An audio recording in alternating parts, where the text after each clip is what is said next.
2, 1, c'est parti. L'ayahuasca, ou liane des morts. Sachez que cela fait des siècles que cette plante d'Amazonie est utilisée par des chamans, des guérisseurs. Chez le peuple Shipibo, que j'ai rencontré au Pérou, cette plante est absolument sacrée. Pourtant, il y a 30 ans, un Américain a réussi à breveter ses vertus médicinales. Après une longue bataille juridique qui a duré des années et qui impliquait des communautés de 9 pays d'Amérique du Sud, le brevet a enfin été annulé car il s'est avéré être un cas de biopiraterie. La biopiraterie est un pillage légal de savoirs ancestraux sur des plantes grâce au droit de brevet, orchestré par ce qu'on appelle la propriété intellectuelle. La propriété intellectuelle est un outil juridique qui permet à des industries pharmaceutiques, cosmétiques et agroalimentaires de s'enrichir abusivement et apparemment en toute légalité. A-t-on le droit de profiter des vertus médicinales d'une plante à des fins commerciales? Non, mais certains ne s'en privent pas du tout. Mon rôle de juriste consiste à savoir comment protéger ces savoirs via des outils juridiques pour ses propres communautés.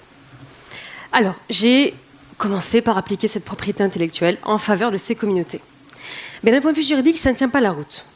Car pour obtenir un brevet, il faut prouver un critère de nouveauté du produit. Or, les savoirs sont tout sauf nouveaux, car pris dans leur contexte traditionnel, ils sont ancestraux et transmis depuis des générations. Comment faire quand cet outil de propriété ne marche pas? Eh bien, j'ai pensé qu'il fallait plutôt protéger la communauté par et pour elle-même, au cas par cas, en lui attribuant une capacité juridique au moins pour se défendre elle-même au minimum. La solution à laquelle j'ai pensé tiendra en 3 étapes. Au préalable, il faudra sensibiliser ces communautés sur ces connaissances, leurs richesses, leurs savoirs, ainsi que les dangers qui rôdent autour. Puis, il faudra diffuser au maximum ces savoirs afin d'assurer une bonne transmission au sein du groupe. Si les connaissances crient leur existence, il sera bien plus compliqué de les piller. Enfin, et surtout, il faudra penser à compléter l'arsenal juridique et législatif qui, parfois, n'est pas vraiment adapté aux communautés. Revenons au Pérou, par exemple.